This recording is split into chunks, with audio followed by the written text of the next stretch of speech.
Hello YouTubers and happy Halloween! So with the Halloween season coming up, it's a lot of fun, all the spooky fun, getting to watch horror movies and go through haunted attractions and stuff like that, pick out a costume. But you know what? Why not get to be part of the spooky action? So you've seen me talk about Last Night on Earth quite a bit. You see me talk about other board games. Well, now there's also another board game that puts you right into the horror action. I'm talking today about Mansions of Madness. Mansions of Madness is a semi-cooperative, semi-competitive game in which a group of players get to play as the investigators, which are the good guys in this case. Now there's one player who will play as the keeper, and he basically gets to control all the monsters and basically just rain hell down upon the other players. Now what this is it's basically like a Cthulhu type, like monster horror board game kind of thing. Basically you're a number of investigators, and depending upon the story that you've all chosen, what you'll basically be doing is investigating this haunted house.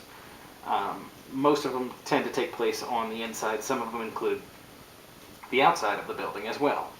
But you're basically going to be investigating something. Now, one of the really cool parts of this game is that right off the bat, the investigators don't actually know their objective. They're just kind of looking around for clues. You get kind of an introductory story that kind of tells you a little bit about what's going on. But you, as the investigators, actually don't know what you have to do to win the game. So you have to kind of investigate around. You're going to look into things, you're going to get into battles with monsters. Various things throughout the game will kind of point you towards clues, and eventually your goal is to reveal, as the investigators, your goal is to reveal your objective, and that will let you know what you need to do to win the game. The keeper's objective is clear to the keeper at all times, so they know what it is that they have to do, and again, depending upon the story, not to mention your choice of throughout the stories, as the keeper, that'll determine what the keeper's objective actually is.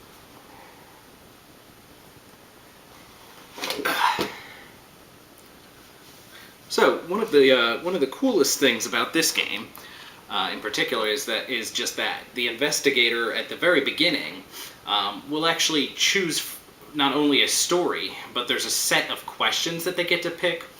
So each story actually won't necessarily be the same thing every single time. I mean, you can play the same story and it could be completely different. There's a number of choices that the keeper will make that will change how the story plays out. So each story has several different ways that it could actually go. Now what you'll do, as I said, you go to various locations and you'll either find, more often than not, you'll find a card which just basically says nothing of interest. As the investigators, but from time to time you find something helpful, or you might get attacked by a monster. Now, the things that you also might run into from time to time are obstacles. There might be puzzles that you have to get through. It might be a locked door that you have to unlock somehow. But basically you're going around and trying to investigate. Now, at the very beginning of the game, each of the players gets to choose an investigator. There's one of many investigators to choose from, and you get more with other expansions to the game. But basically, they all have their basic stats, which the basic stats are they've got a certain number of sanity and a certain number of health. You will then also pick, each character has two cards of each type to pick from, which are their basic stats, like their strength, their cunning, stuff like that. There will be 2 cards of each set. There's 3, I think if I remember, 3 or 4 stats on each type of card. So you have to pick one of each of those, and there's 2 of each of those. So you have a choice, and they'll give you, whatever you choose will either get you a different starting item or a different power that you can use once throughout the game. So, it actually does have an impact on the game, on your character for later. Now, as I mentioned, there are different puzzles that you may come across. So that's one of the cool things about this game is beyond the regular gameplay, the searching for stuff, the battling monsters. There's also that level of there's also like puzzles to the game. There's a lot of little differences, a lot of little things thrown in to make this game just that much more interesting and different. The real fun, of course, comes in when the keeper gets to mess around. So the keeper will have a number of keeper actions, and that'll be things they can do, like they can maybe put a monster out, they can maybe move monsters if they have them, they can maybe gain more of their mythos cards, which are basically like bad things that they can do to the heroes, investigators. So there'll be various things that the keeper can do. Not to mention, there's also what's called basically event cards. There's time tokens that are placed on each event card after each round, and when the time tokens equal the number on that particular event card, you will actually reveal, and something happens, and that's usually not good for the investigators. So, again, the basic gist of this game is that the investigators are trying to do something, trying to figure out how they need to stop the monsters. And the keeper, the monsters, they're trying to stop the investigators from winning. So, this game, it's definitely really cool. I love, there's all the little miniatures. The board actually will be different depending upon the story that you choose, so it's kind of always changing. That's one of the things that's really cool about this game. The monster actually can drive you insane by getting your sanity level all the way down to 0. And really, the only thing that does, you're not dead, but you're susceptible to other attacks from the keeper at that point, from the monsters. Your health, once that goes down to 0, obviously, then you're dead. And basically what will happen is, if you've taken horror, which is that somehow one of the monsters have horrified you, there's certain types of cards that the keeper can play at that point. And if you've taken a wound from a monster, there's also certain cards that the keeper can play at that point. Now, I, for one, absolutely love this game. I do have to say, I feel like that there's a few things that are kind of off-balanced with the game. I have a few minor critiques. Like, one is that I found that the game can get very unbalanced. I think it could have used a little tweaking.